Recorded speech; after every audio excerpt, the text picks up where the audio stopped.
नमस्कार दोस्तों, स्वागत है आप सभी का आकाश भैया की पाठशाला में।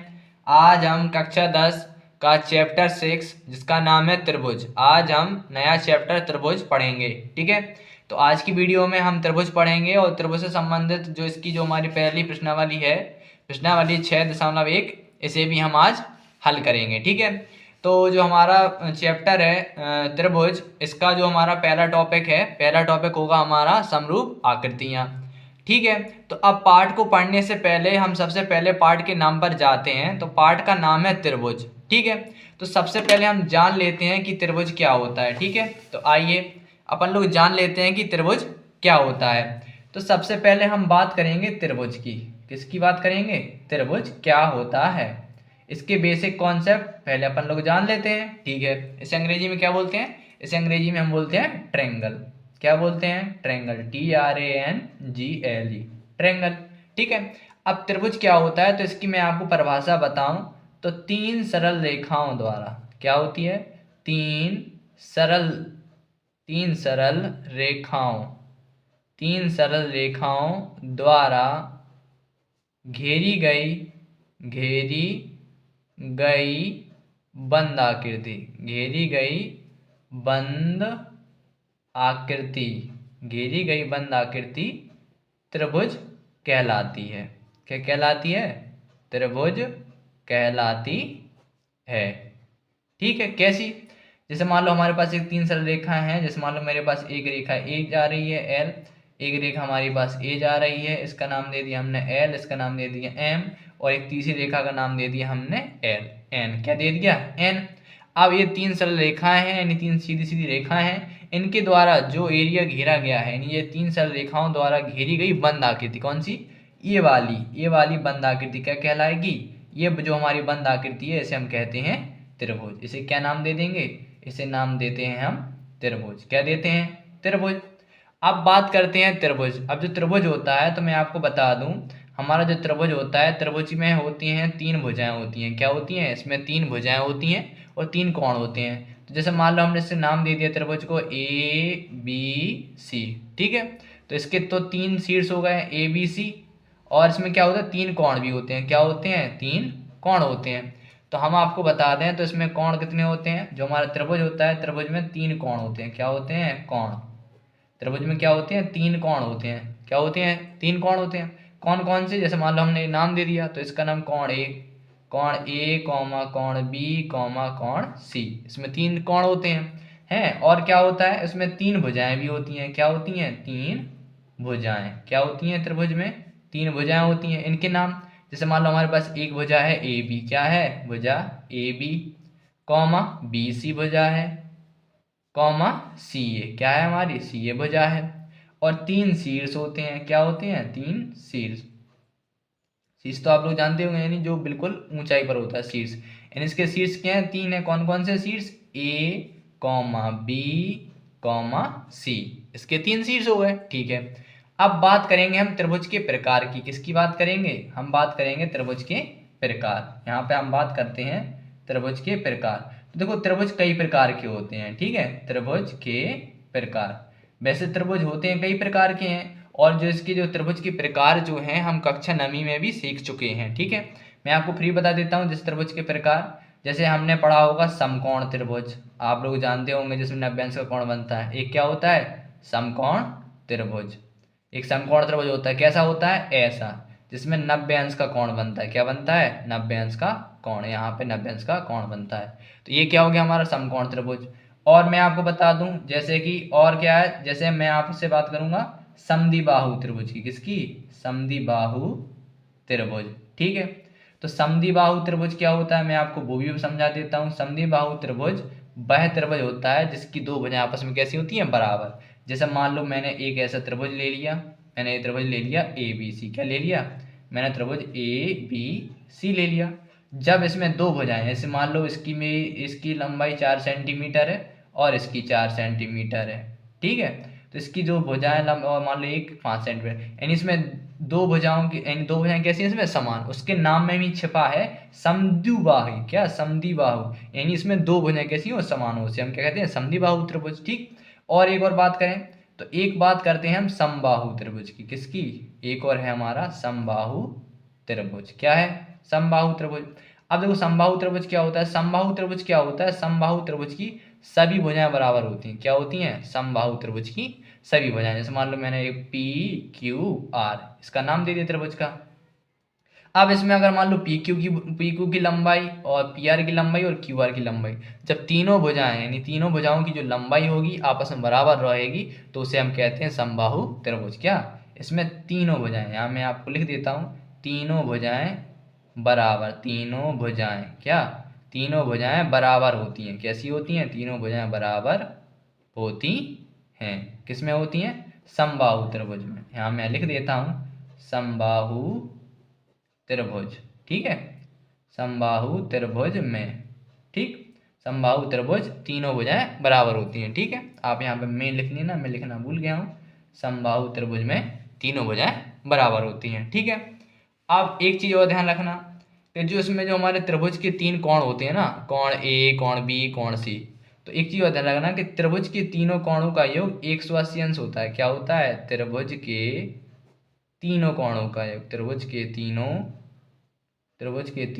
कोणों का योग, त्रिभुज के तीनों कोणों का योग कितना होता है, योग 180 अंश होता है। कितना होता है, 180 अंश होता है। ठीक है, तो इसके जो बेसिक कॉन्सेप्ट थे, जितनी हमें जानकारी चाहिए है, ये हो सकता है कभी कभी आपके जो एग्जाम होंगे ना, तो कई कई बोर्ड में क्या होता है बहुविकल्पी आते हैं, और यूपी बोर्ड में तो क्या होता है पूरे 20 MCQs क्वेश्चन आते हैं। तो क्या इसके लिए आपको, यदि हमें इसके बेसिक कॉन्सेप्ट जानकारी रहेंगे तो इससे क्या हो जाता है, जो हम MCQs करते हैं और मान लो कोई सवाल भी लगाते हैं तो हम बड़ी आसानी से इसको लगा सकते हैं। ठीक है, तो त्रिभुज के जितनी भी बेसिक थे यानी त्रिभुज से रिलेटिव जो परिभाषाएं थी और उसके बारे में जो जानकारी थी हमने वो आपको बता दी है। ठीक है, अब बात करेंगे हम अपने जो हमारा टॉपिक है यानी हमारा जो चैप्टर 6वां है और जो हमें कक्षा 10वीं में पढ़ना है। तो इसका पहला टॉपिक है समरूप आकृतियाँ। क्या है, समरूप आकृतियाँ। ठीक है, तो आइए मैं आपको बताता हूँ समरूप आकृतियाँ क्या होती हैं। ठीक, तो हम बात कर रहे हैं समरूप आकृति। यहाँ पे हम टॉपिक डाल लेते हैं समरूप आकृति। क्या, समरूप आकृति। अब देखो समरूप आकृति क्या होती है, समरूप आकृति जैसे मान लो बे आकृतियाँ होती हैं जो देखने में समान हो। कैसी हो, जो बे आकृतियाँ, बे आकृतियाँ, बे आकृतियाँ जो दिखने में क्या, जो दिखने में समान हो, जो दिखने में समान हो, जो आकृतियाँ दिखने में समान हो उन्हें समरूप आकृति कहते हैं। क्या कहते हैं, समरूप आकृति। क्या कहते हैं, समरूप आकृति कहते हैं। अब हम समझेंगे उदाहरण से, उदाहरण से समझते हैं। उदाहरण से जैसे मान लो मेरे पास एक छोटा वर्ग है। क्या है, मेरे पास एक छोटा वर्ग है और मेरे पास एक बड़ा वर्ग है। क्या है, मेरे पास एक बड़ा वर्ग है। अब देखो देखने में तो दोनों हैं वर्ग। क्या है, वर्ग। अब ये छोटा वर्ग है, ये बड़ा वर्ग है, लेकिन क्या है दिखने में तो कैसे एक से हैं ना, ये भी वर्ग है, ये भी वर्ग है, दिखने में दोनों वर्ग हैं लेकिन उनके जो ये छोटा वर्ग है ये बड़ा वर्ग है। तो समरूप आकृति में क्या होता है, भले ही कोई आकृति छोटी या बड़ी हो, बस देखने में मतलब एक सी हो, यानी ये भी वर्ग है ये भी वर्ग है, तो ये दोनों आकृति कैसी हैं, आपस में समरूप हैं। और समरूप के लिए क्या होता है, ऐसा हमें इसमें चिन्ह लगाते हैं। क्या लगाते हैं, समरूप के लिए चिन्ह लगाते हैं। और एक एग्जाम्पल ले लो, जैसे मान लो मेरे पास एक छोटा गोला है। क्या है, मेरे पास एक छोटा गोला है या छोटा वृत्त है, और मेरे पास एक बड़ा गोला है। क्या है, बड़ा गोला। तो ये छोटा गोला है ये भी गोला है, दोनों गोले गोले हैं, तो ये क्या है, आपस में समरूप हैं। और मैं आपको एग्जाम्पल मान लूँ, जैसे मान लो मेरे पास एक छोटा लड्डू है एक बड़ा लड्डू है। ठीक है, तो एक ए भी लड्डू है ए भी लड्डू, लड्डू तो दोनों हैं। अब भले एक लड्डू छोटा हो एक लड्डू बड़ा हो, मान लो यदि दो लड्डू हैं एक छोटा एक बड़ा है, तो दोनों ही लड्डू आपस में कैसे हैं, समरूप हैं। ठीक है, तो अब आपको अच्छे समझ में आ गया होगा समरूप आकृति क्या होती है। समरूप आकृति वे आकृति होती हैं जो दिखने में समान हो। क्या हो, समान हो। ठीक, तो आपको इतना समझ में आ गया होगा। और भी देखो हमारी किताब में भी और भी कई एग्जाम्पल दिए गए हैं। देखो हमारी किताब में भी दिया गया है कि देखो इसमें क्या है, एक बड़ा वृत्त है एक छोटा वृत्त है, तो ये छोटा वृत्त और ये बड़ा वृत्त आपस में कैसे एक दूसरे के समरूप हैं। यहाँ आ जाइए, देखिए इसमें ये क्या है, एक छोटा वर्ग है एक बड़ा वर्ग है, ये दोनों कैसे हैं, आपस में समरूप हैं। और इसमें देखो एक छोटा त्रिभुज है, एक बड़ा त्रिभुज है, तो दोनों ही क्या है आपस में समान है। कैसे हैं? समरूप आकृति है। ठीक है, तो आपको समरूप आकृति आपस में जो समरूप आकृति होती हैं वो आपको समझ में आ गया होगा कि समरूप आकृतियां क्या होती हैं। ठीक, अब बात करेंगे हम समरूपता के नियम की। क्या करेंगे? अब हम बात करेंगे समरूपता का नियम क्या होता है। ठीक, क्योंकि इसमें हमें सवाल भी लगाने हैं समरूपता से संबंधित। तो अब हम बात करेंगे समरूपता का नियम। क्या? समरूपता का नियम। ठीक है, समरूपता नियम। ठीक, समरूपता नियम लिख लीजिए या समरूपता का नियम लिख लीजिए। ठीक है, तो अब समरूपता के नियम में क्या होता है कि इसकी कुछ कंडीशन होती है। नंबर 1, पहला समरूपता में क्या होता है? संगत कोणों का योग क्या हो? संगत कोणों, क्या लिखेंगे? संगत कोणों का योग। क्या लिखेंगे? संगत कोणों का योग बराबर हो। क्या हो? संगत कोणों का योग बराबर हो। सॉरी, संगत कोणों का योग नहीं, संगत कोण बराबर हो। क्या? संगत कोणों को बराबर होना चाहिए, योग नहीं बेटा, इसमें योग नहीं लिखेंगे। ठीक है बेटा, इसमें लिखेंगे संगत कोणों को बराबर होना चाहिए। क्या? संगत कोणों को बराबर होना चाहिए। ठीक है, पहली कंडीशन क्या हो गई? संगत कोण उसके कैसे होने चाहिए? संगत कोणों को आपस में बराबर होना चाहिए। ठीक है, अब दूसरी कंडीशन क्या होती है कि जो हमारी संगत भुजाएं होती हैं, संगत भुजाओं का क्या? संगत भुजाओं का अनुपात बराबर होना चाहिए। संगत भुजाओं का अनुपात बराबर होना चाहिए। कैसा होना चाहिए? बराबर होना चाहिए। ठीक है, ये समरूपता का नियम होता है। यानी जब भी हमें कोई त्रिभुज आपस में समरूप देखना है या समरूप सिद्ध करना है तो उसके लिए हमें क्या करना पड़ेगा? उसके लिए हमें संगत कोणों को, जो संगत कोण रहेंगे, संगत कोणों को बराबर होना चाहिए और उनकी जो संगत भुजाओं का अनुपात होगा वो कैसा होना चाहिए? आपस में बराबर होना चाहिए। ठीक है, तो आइए अपन लोग कुछ एग्जाम्पल से समझ लेते हैं कि समरूपता का नियम क्या होता है। ठीक है, जैसे मान लो मैंने एक त्रिभुज ले लिया, मैंने यहाँ पर एक त्रिभुज ले लिया ABC। क्या ले लिया? एक त्रिभुज मेरे पास ABC है और मेरे पास एक दूसरा त्रिभुज है। क्या है? मेरे पास एक दूसरा त्रिभुज है, इसका नाम ले लिया मैंने PQR। ठीक, तो हमने दो त्रिभुज बना लिए। एक त्रिभुज का नाम हमने दे दिया त्रिभुज ABC और एक त्रिभुज का नाम दे दिया PQR। ठीक है, अब इसमें क्या, जैसे मान लो हमारा इसका कोण A जो है ये 40 डिग्री है, कोण B है ये 60 डिग्री है, कोण C है ये हमारा 80 डिग्री है, और दूसरा त्रिभुज है ये हमारा P 60 डिग्री है और ये हमारा 80 डिग्री है, ये हमारा 40 डिग्री है। ठीक है, हमने मान लिया और हमने इनकी भुजाओं की लंबाई मान ली। इसको मान लिया 2, इसको मान लिया 3, इसको मान लिया 4, इसको मान लिया हमने 6, इसको मान लिया 8 और इसको मान लिया हमने 4। ठीक है, दूसरा मान लिया है। अब देखेंगे कि हमारे ये दो त्रिभुज हैं आपस में समरूप हैं या नहीं है। ठीक है, तो सबसे पहले देखो हम समरूपता के जब नियम लगाते हैं तो सबसे पहले हम देखो कोणों का अनुपात देखेंगे। क्या देखेंगे? कोणों का अनुपात। तो हम देख सकते हैं कि जो हमारा त्रिभुज ABC है इसमें कोण A कितना है? इसमें हम देख सकते हैं कि कोण A बराबर, और कोण देखो, कोण A का मान 40 है और कोण R का मान भी 40 है, तो कोण A और कोण R बराबर कितना है हमारा? 40 डिग्री। ठीक है, दोनों कोण बराबर है। और इसमें कोण B और यहाँ पर देखो कोण P आपस में कैसे हैं? बराबर। तो यानी कोण B बराबर लिख देंगे हम कोण P के, कितने डिग्री हैं? 60 डिग्री। ठीक है, और देखेंगे इसमें देखो कोण C, इसमें हम देख सकते हैं कि कोण C और इसमें त्रिभुज, इस वाले त्रिभुज में कोण Q बराबर कितना है? 80 डिग्री। यानी इसके जो हमारे दो त्रिभुज हैं, दोनों त्रिभुजों के कोण क्या है? आपस में बराबर होना चाहिए था। दोनों त्रिभुजों के कोण आपस में बराबर है। ठीक है, अब देखेंगे हम भुजाओं का अनुपात। क्या देखेंगे? भुजाओं का अनुपात। क्या? भुजाओं का अनुपात। तो जब हम भुजाओं के अनुपात की बात करते हैं तो हम देखेंगे भुजाओं के अनुपात में हम देख सकते हैं कि इसमें जो AB भुजा है, क्या है? AB भुजा 2 है और जो हमारी QR भुजा है कितनी है हमारी? 4। यानी ये भुजा इसकी कैसी है? यानी हमारी जो हमारी AB भुजा है, AB भुजा और हमारी QR भुजा, देख सकते हैं कि AB की मान कितना दे रहा है? 2 और QR का मान कितना दे रहा है? 4। अब इनका निकालेंगे अनुपात, तो 2 एकम 2, 2 दूनी 4, इनका अनुपात कितना निकला? 1/2। अब दूसरी भुजा देखेंगे तो हम बीसी भुजा की बात करेंगे, किसकी, बीसी भुजा। तो जो हमारी बीसी भुजा है और इसकी जो बीसी भुजा थी और इसकी ये देखो यहाँ 3 और देखो ये कितनी है 6, हमारी जो पी क्यू भुजा थी, कौन सी थी, पी क्यू भुजा। पी क्यू भुजा कितनी है 6, तो बीसी का मान है 3 और पी क्यू का मान कितना है हमारा 6। तो देख सकते हैं, तो इसका अनुपात निकालेंगे 3 एकम 3, 3 दूनी 6, कितना आया 1/2। और ये इसमें देखेंगे AC का मान कितना दे रहा है, AC का मान दे रहा है 4 और इसमें क्या है हमारा PR, क्या है हमारा, ये है हमारा PR। तो AC का मान दे रहा है 4 और PR का मान कितना दे रहा है हमारा, PR का मान दे रहा है 8। हम देख सकते हैं कि इसका अनुपात 4 एकम 4, 4 दूनी 8, तो ये कितना आ रहा है 1/2।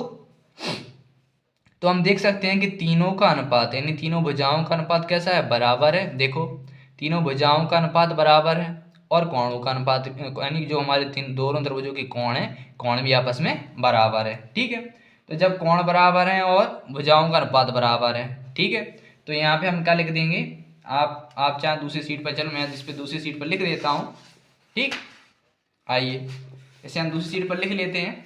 देखो क्या लिखेंगे, इसमें हम लिख देंगे चूंकि, क्या लिखेंगे, चूंकि संगत कोण, क्या लिखेंगे, चूंकि संगत कोण व संगत भुजाओं का अनुपात, क्या लिखेंगे, संगत कोण व संगत भुजाओं का अनुपात, क्या लिखेंगे, अनुपात आपस में बराबर है, क्या लिख देंगे, आपस में बराबर है, क्या लिख देंगे, बराबर है। अतः, क्या लिखेंगे, अतः हमें कौन कौन से त्रिभुज देखने थे, त्रिभुज ABC और PQR, ये वाले दो त्रिभुज थे। तो अतः हम लिख देंगे त्रिभुज ABC समरूप है, कैसे हैं, समरूप है, किसके, त्रिभुज PQR के। बस ये क्या हो जाएगा हमारा, ये हो जाएगा हमारा इतना ही आंसर। ठीक है, यानी ये त्रिभुज इसके त्रिभुज के कैसे हो गए, आपस में समरूप हो गए हैं। ठीक है, तो आपको समरूपता का नियम आ गया होगा समझ में क्या होता है। ठीक है, अब इसमें एक कॉन्सेप्ट और आता है जिसे जानना बहुत जरूरी होता है, एक होता है सर्वांग सम। क्या होता है, एक होता है सर्वांग सम। अब देखो सर्वांग सम समझो क्या होता है। देखो सर्वांग सम क्या होता है, जिसे हम कक्षा 9 में पढ़ भी चुके हैं, फिर भी मैं आपको बता देता हूँ दोबारा सर्वांग सम। देखो सर्वांग सम में क्या होता है, सर्वांग सम का मतलब होता है जिसकी माप, जिसकी या जिसका आकार, ऐसा हम बताएं तो जिसका आकार व माप, जिसका आकार व माप दोनों समान हो, कैसे हो, दोनों समान हो, सर्वांग सम कहलाता है, सर्वांग सम कहलाता है। ठीक है, सर्वांग सम कहलाता है सर्वांग सम। देखो सर्वांग सम का मतलब क्या है, जैसे मान लो मेरे पास एक त्रिभुज है, क्या है, मेरे पास एक त्रिभुज है। ठीक है, मेरे पास एक त्रिभुज है, इसकी लंबाई जो है, मान लो मेरे पास एक त्रिभुज ABC है, तो ABC है, जैसे मान लो इसकी लंबाई मैंने मान ली 2 सेंटीमीटर, इसकी लंबाई 3 सेंटीमीटर, इसकी लंबाई 4 सेंटीमीटर। तो जब हम दूसरा जो त्रिभुज देखेंगे, हम जैसे मान लो हमने तो एक दूसरा त्रिभुज ले लिया PQR, तो जब हम इसमें दूसरा त्रिभुज PQR ले रहे हैं तो इसकी भी जो हमारी लंबाई होंगी, इसकी 2, 3 और 4, यानी इसकी जो माप होंगी दोनों त्रिभुजों की माप, ठीक है, और दोनों त्रिभुजों की आकार कैसे होने चाहिए, एक होने चाहिए। तब हम कहेंगे, क्या कहेंगे, तब हम कह देंगे कि ये वाला त्रिभुज इस वाले त्रिभुज के कैसा है, आपस में सर्वांग सम है। क्या है, सर्वांग सम है।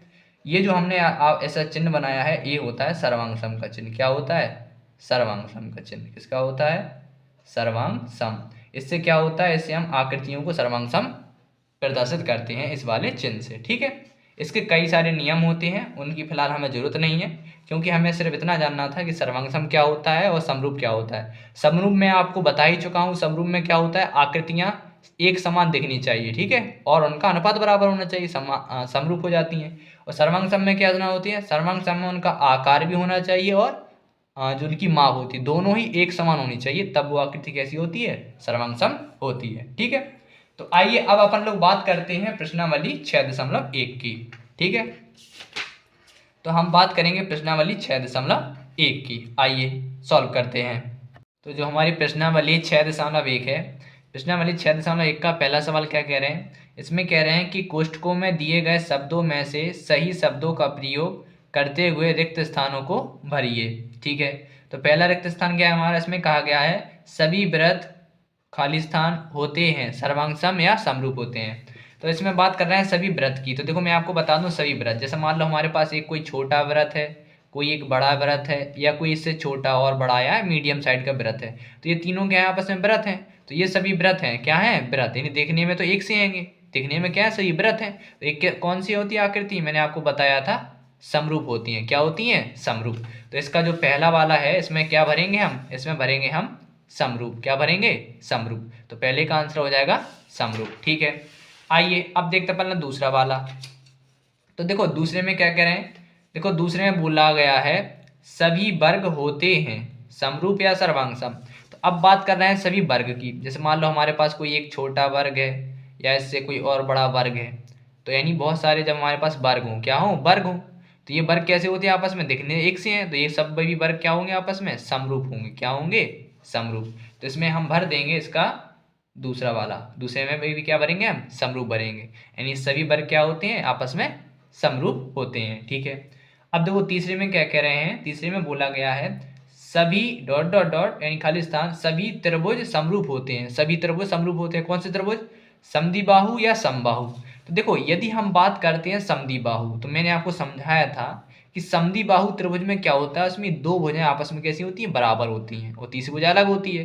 और जो हमारा समरूप त्रिभुज मैंने आपको बताया था, तो समरूप त्रिभुज में क्या होती है, इसकी तीनों भुजाएं आपस में बराबर होती हैं, और प्रत्येक कोण कितने कितने अंश का होता है, 60-60 अंश का होता है। यानी जो समबाहु त्रिभुज होता है प्रत्येक कोण 60 अंश का होता है और तीनों भुजाएं आपस में बराबर होती हैं। तो जो हमारा इसका ऑप्शन है समद्विबाहु त्रिभुज समरूप होते हैं या समबाहु, तो इसका आंसर होगा समबाहु। क्या होगा, समबाहु त्रिभुज कैसे होते हैं आपस में, समरूप होते हैं। ठीक है, अब बात करते हैं चौथे का। इसमें बोला गया है कि भुजाओं की समान संख्या वाले, भुजाओं की समान संख्या वाले दो बहुभुज समरूप होते हैं। कब होते हैं समरूप, यदि उनके संगत कोण, मैंने आपको बताया था समरूप क्या होता है, समरूपता का नियम, यदि उनके संगत कोण कैसे हो आपस में, बराबर हो। क्या हो, संगत कोण बराबर हो, क्या हो, बराबर हो, तथा उनकी संगत भुजाएं कैसी हो, समानुपाती। यानी पहले में बनना है बराबर और दूसरे खाली स्थान बनना है समानुपाती। तो यहाँ हम क्या भरेंगे, समानुपाती। क्या भरेंगे, समानुपाती। ठीक है, आपको क्लियर हो गया होगा। ठीक, अब बात कर लेते हैं अपन लोग दूसरे वाले क्वेश्चन की। इसमें क्या कह रहे हैं, इसमें बोला गया है कि निम्नलिखित युग्मों के दो भिन्न भिन्न उदाहरण दीजिए।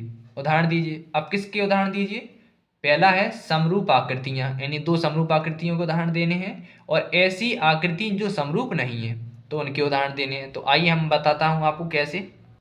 तो देखो इसमें हमें क्या बताना है, इसमें हमें पहला जो दूसरा वाला क्वेश्चन है, दूसरे क्वेश्चन में पहले बोला है हमने समरूप आकृतियां कुछ बताना है दो। ठीक है, जैसे मान लो मैंने ले लिया एक, मेरे पास एक क्या है, एक छोटा वाला त्रिभुज है और एक बहुत बड़ा त्रिभुज है। क्या है, एक बड़ा त्रिभुज है। तो ये दोनों त्रिभुज कैसे हैं आपस में, समरूप है, हमें दो बताना है।